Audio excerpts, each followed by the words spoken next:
January 11. So இந்த January 11 பார்த்தீங்கன்னா, human trafficking awareness டேன்னு சொல்றாங்க. So human டிராஃபிக்கிங்கிறது மனுஷங்கள கடத்துறது. மனுஷங்கள கடத்தி அவங்களோட ஆர்கான்ஸ திருடி விக்கிறது. பெண்களா இருந்தா அவங்கள ப்ராஸ்டிடியூஷன்ல தள்ளுறது. இந்த மாதிரியான விஷயங்கள் வந்து ஹியூமன் டிராஃபிக்கிங்னு சொல்லுவாங்க.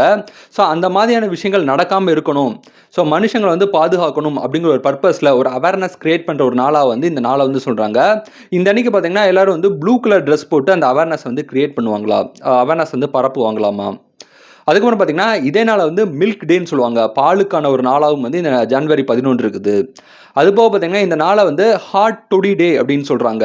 ஸோ ஹாட் டொடி அப்படின்னு சொல்லி ஒரு கைண்ட் ஆஃப் ஒரு ட்ரிங்க் இருக்குது. இந்த ட்ரிங்க் பார்த்தீங்கன்னா, அ அ விஸ்கி, ரம்மு, பிராந்தி இந்த மாதிரி ஆல்கஹாலோட தேன் கலந்து அதோட சினமான் இந்த இலவங்க பட்டையெல்லாம் போட்டு ஒரு ஒரு ட்ரிங்க் மாதிரி பண்றாங்க. ஸோ இந்த ட்ரிங்க் வந்து வெளிநாடுகள்ல ரொம்பவே பிரபலம். ஸோ இந்த ட்ரிங்க குடிச்சு மகிழக்கூடிய ஒரு நாளாவும் வந்து இந்த ஜான்வரி 11 வந்து இருக்குது. ஸோ இது போக உங்களுக்கு வேற ஏதாவது டே தெரிஞ்சா கமெண்ட் பண்ணுங்க. இந்த ஜான்வரி 11 இந்த வீடியோ பார்க்குற யாராவது ஒருத்தருக்கு வந்து பிறந்த நாளா இருந்தா, ஸோ உங்களுக்கு என்னோட இனிய பிறந்தநாள் வாழ்த்துக்கள். So happy birthday to you. Thank you.